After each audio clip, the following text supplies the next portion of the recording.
Hi Aries, Sun, Moon, Ascendant, or Venus. This is Dane, and I'm going to be doing your June 16th to the 30th, 2022 reading for you. Now I ask if this reading resonates with you, don't forget to like, comment, and subscribe. If you're interested in any of the cards that I'm using, they will all be listed in the description box below. Now before we begin this reading, let us clear the energy space, raising our own energy vibration and releasing any negativity. This cleanse and meditation will be accompanied by a loud sound.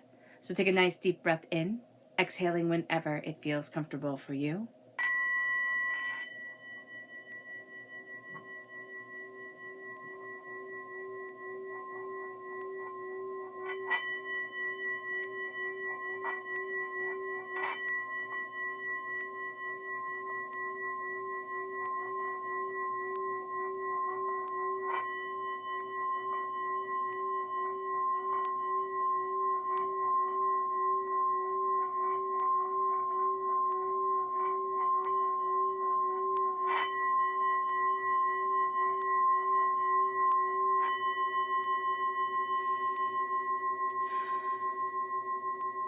Releasing all negativity from the body like storm clouds.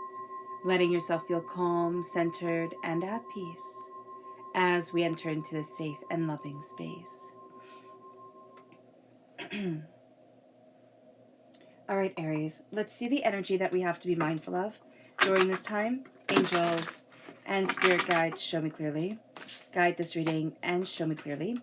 This is the Six of Pentacles. There's something with the number 6 here that has a relevance to us, so just be aware of that. I don't know exactly what it is, but the number 6 is coming out very, very powerfully. It's like it'll be a sign, or it's your lucky number, or it's something here, and it's going to come up when like you need to pay more attention to things.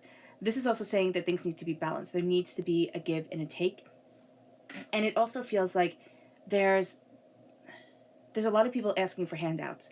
Actually, it almost feels like you were ignored before, and then all of a sudden, like, there's a shift in fortune, right? And now people start paying attention to you, and they're like, oh, Aries, Aries, Aries, can you help me out?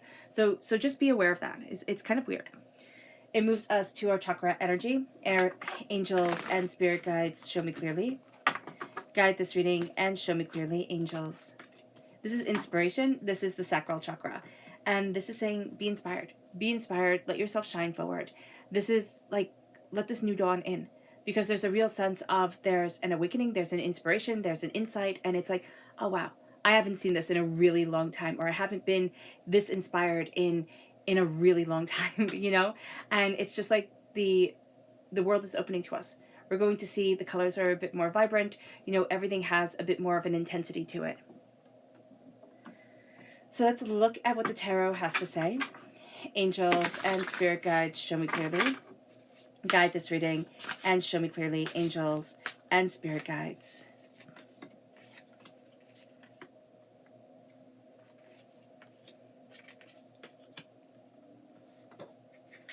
Angels and spirit guides, show me clearly. My goodness. All right. So let's turn everything over.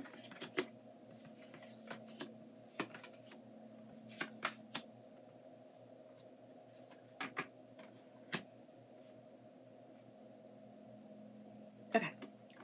So where we are right now is the Page of Swords. There's a lot of knowledge coming to us, and there are a lot of things that we are learning, gaining an understanding of, seeing in a new way. There's also a sense of we're being a student of how to utilize and use our voice in the most productive way for ourselves. How to look at things, and instead of being maybe, you know, harsh on ourselves or caustic or, you know, overly critical, we'll look at things and say, okay, this needs work. I get that. But now I'm going to move forward and look at my strengths, look at where I want to be, look at how, you know, I can utilize this or take away that, and how I can really kind of, I'm just seeing like a peacock fluffing themselves up, but I'm not seeing it as in a like showy, overly, you know, like domineering way.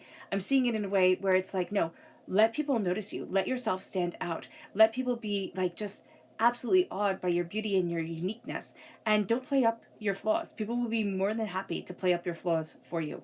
Don't feed them. Know where it is that you have to work. Be self-aware, right? But don't be self-deprecating. It moves us to our challenge for this time, and this is the Four of Swords. And the Four of Swords is like, okay, you're going to have a hard time disconnecting. I see this especially from work and also at home. It's like there are so many things that need to get done. There's so much that's demanding your time and your effort and your attention that it's like it's hard to disconnect, and you're always going to be plugged in. Now, I don't know if your phone is right by your bed. I would suggest moving it, but if you're like me and you like to go to sleep listening to something, I can see why you wouldn't. But there's a sense here of like, I always have to be plugged in. I always have to be like on call. So here with the Four of Swords, rest is going to be one of the most valuable things for you. Getting enough sleep, taking care of yourself, doing something that's just calming and that you really like to do. And there can even be this sense of you're doing something that you really like to do and somebody comes in and it's like, wow, that's not practical. Like, why don't you do this or why don't you do that? And it's like, this is my free time. Like, why are you bossing me around? So just be very aware of that even when you're trying to take time for yourself, you're going to feel guilty in one way or another. Or you're going to feel like, oh, well, I should be doing this. And it's like, no, do what you like to do and hold on to it.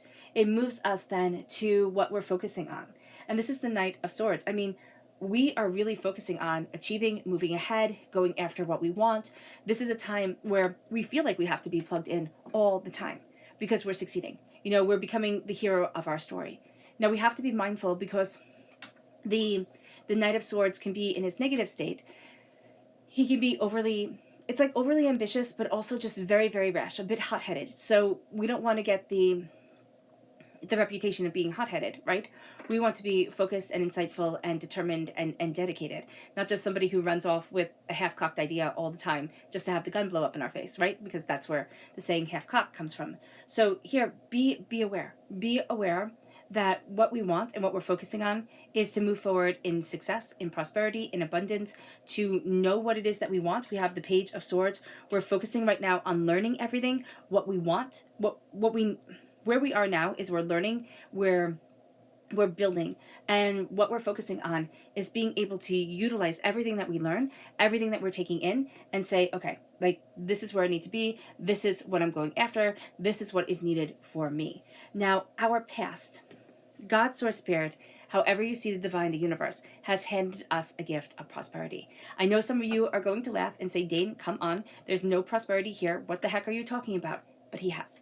You know, divinity has handed us this gift of prosperity, and it's saying, plant it, nourish it, take care of it, build it, because it's so important to who you are. And so, and remember, the past is anything up until this moment when you're listening to this reading. So here, it's like, look at the gifts that have come your way. Now, yes, there have been a lot of challenges. There's been a lot of testing. It's kind of like, it's almost like you're at, I know this is such a weird analogy, especially since I don't play video games, but it's almost like you're at the boss of a video game. And it's like, okay, either you can defeat that boss and move on to the next level, or you're just going to be, you know, figuring out the tricks and the ways to defeat that boss until you can get to the next level. And that's what I'm seeing here. That's what the past has been like. It's been this impossible, what feels like an impossible task set before you. And what we don't realize is that every time we don't defeat the boss, we've learned new tricks, we've learned new things to help us progress forward, to help us get to where we want to be. And that's really taking that gift of prosperity and utilizing it and making it work for us. It moves us to our strength, and our strength is the moon. Now, this is also Pisces energy, so if Pisces is in your chart, that part of your personality is going to be such a strength to you. There can also be a Pisces in your life who you may not know it, but is a profound strength to you, or you're born on the cusp with Pisces. But this is also a sense that we see beyond the illusions that people are trying to project forward. And we're starting to really, because you see here, the wolves are being balanced. We're really starting to balance the change. Like, we are starting to see how things need to change and how things need to progress and where we need to be and what we are looking for and what we desire. And that opens up new doors and it opens up new avenues. We're also open to change. It's not like, oh, it has to stay like this, and oh, it's always going to be stagnant. It's like, no, I'm open to change. I'm open to seeing things differently. I'm open to new ideas and new ways forward. And it brings us to the near future, which is the 10 of Pentacles, which is prosperity and success and bounty. And I mean, if you want something to be your near future, this is definitely what you want. You want generational success. You want this sense of being able to utilize your skills and share them with as many people as you can. And it doesn't mean that you have to go out there and actively like knock on doors. It can just be that your energy vibration is raised, and so the people you interact with on a day-to-day, their energy vibration is also raised, and that's going to be very powerful. There's a sense of a goal being met. What you have been working for in the near future, you're starting to see that come to fruition. It brings us to our suggested approach to the situation, and that's the 10 of Cups. You know, this is love. Our suggested approach right now is to know that we're utilizing what we love, we're utilizing what we need, we're utilizing what's important to us, and as we do so, we're embracing our heart, our soul, our passion, ourselves, and we're sharing it. We're also looking at what happiness means for us. And happiness, and it's just like ability. Happiness is different for each person, just like abilities are different for each person. We can't say, oh, this makes me happy, so it's obviously going to make you happy. No. We've been learning and seeing and understanding our own happiness, and our suggested approach is to take that happiness, to take those skills that we really shine at and utilize them and embrace them. It brings us to what we need to know, which is, again, the Six of Coins, which is right here, the Six of Pentacles, the Six of Coins, are the same thing. It's saying to us here, be mindful about how you're balancing things. Be mindful also how things are being distributed. So it can be that you feel like more work is being put on your shoulders than is being put on other people's shoulders. You're not necessarily going to be wrong during this time. All right? More is being expected of you. There's also not this give and this take that's coming very easily. So people are going to sit there and say, well, Aries can do it. Why? Because you're very capable, you know? So they sit there and they say, well, Aries can do it because you get the job done. So just know that if you feel that things are out of balance, you have to say something. Maybe not, like, maybe you don't feel comfortable saying it to your boss or, you know, something like that. But, you know, or even in the house, you could be like, oh, no, I'm not comfortable with this. But it's like, I just have to know it. And then it's like, okay, well, I have to be able to delegate this. I have to be able to say, well, you know what, I'm actually busy doing this. So can you give that task to somebody else? You know, that type of thing. Because I'm just seeing that we say yes, yes, yes, because we know we can get through it, but we're not resting. We're not taking care of ourselves. And that's not even on our radar right now. So we kind of have to step back. That's going to be very important. It moves us then to our hopes and our fears. And this is the Knight of Cups. We hope that we're moving forward in a way that we love, in a way that we desire, in a way that opens up our hearts and our passions and our souls and ourselves. We fear that we're not. We fear that what we think we would love becomes this joke or becomes this thing that just gets all tangled up and it doesn't get us to where we need to be. So here it's so important to listen to our hearts, to listen to what we desire, to look at what we want, and to try to the best of our ability to utilize that, to keep that, to move forward with it. Because it, again, will be so easy to get caught up in what somebody else wants from us or what we think we're supposed to be doing. And then we'll think we're happy for a little bit of time because, you know, it's checking everybody's boxes, even ours, of like what society is supposed to be and how we're supposed to be, but it's not making us happy. So just remember this. It's like, gauge it by your happiness. Because our hope is that we will be happy. Our fear is that happiness is always going to be this illusion that we're chasing forever. It brings us then to our potential future, which is the Lovers. This is falling in love with life. This is beauty. This is connection. This is love and passion and just a sense of like, yeah, this is where I'm supposed to be. This is also duality. We're not just kind of like a one-trick pony. We're not just one way and can only be one way. No, there's duality to us. There's complexity to us. And with the Lovers, we're embracing that.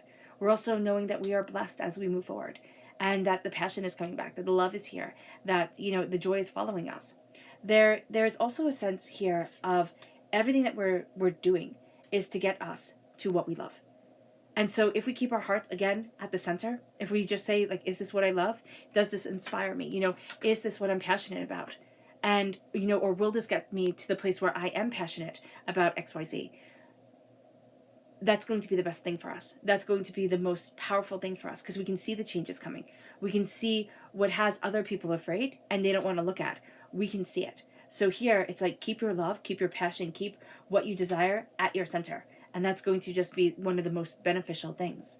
Now, our subconscious energy to be mindful of is the Five of Cups. We have to be mindful of changing our minds and changing our lives. It will be very easy to look at the negative during this time. It will be very easy to feel, kind of out of sorts, or to get burnt out, or to become overwhelmed. Here it's like, turn around, see the blessings that you have. Look at the love that you have. Look at the way that you can move forward in passion, in what you desire, where the healing comes in. Because again, it'll be very easy to get caught up in the anger, the nitty gritty, the chaos. It moves us to our subconscious chakra energy, which is the soul star chakra, located 6 inches above our crown. This is God's source spirit, however you see the divine, the universe, wrapping their wings around us. These are our angels guiding us. It's like, I'm here with you, I'm protecting you. And what's really cool is that we feel this subconsciously, like inwardly, we feel this. It's like, I'm not here alone. I'm not in it alone. And that gives us strength. Now, our subconscious tarot energy is the 10 of Wands. We're putting a heck of a lot of pressure on ourselves. But look, we have the 10 of Wands, we have the 10 of Pentacles, we have the 10 of Cups. The repeat of the number 10, now 3 times, 3 is a divine number, all right? The repeat of the number 10 3 times is divinity saying we're coming to a completion of a cycle, financially, emotionally, and now passionately, work-wise. Like, we are reaching a conclusion that's opening up new doors and new avenues. We also can't do everything by ourselves. We just can't. We need to share the load. And that's why Spirit was saying earlier, you're going to be more than willing to take things on. And it's not that you can't do it, Aries. It's that you can't burn yourself out. You can't overload yourself. So just be very aware of that. Delegation is going to be one of the best things for you during this time. Okay? Yeah. Because it's just too much. It's like, it can get to be too much. And subconsciously, when we start to think that it's too much and we start to get overwhelmed, it's really hard to get out of that cycle. And that can last for months if we don't nip it in the bud right away. All right. All right, Aries. I hope this reading has resonated with you. I wish you nothing but light, love, peace, and happiness. May harmony always be with you. I am sending loving, healing energy to each and every one of you.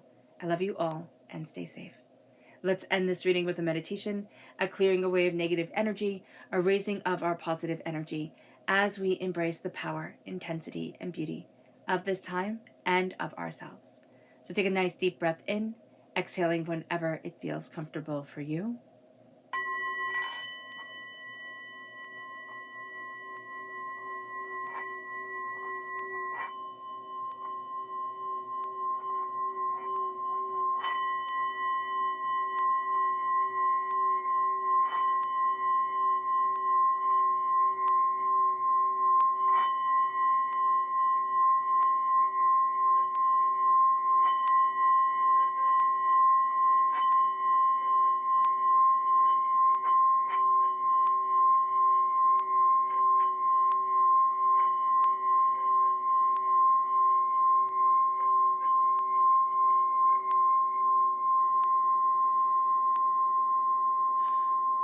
May you move forward in peace and in harmony, and may blessings always be with you, Aries.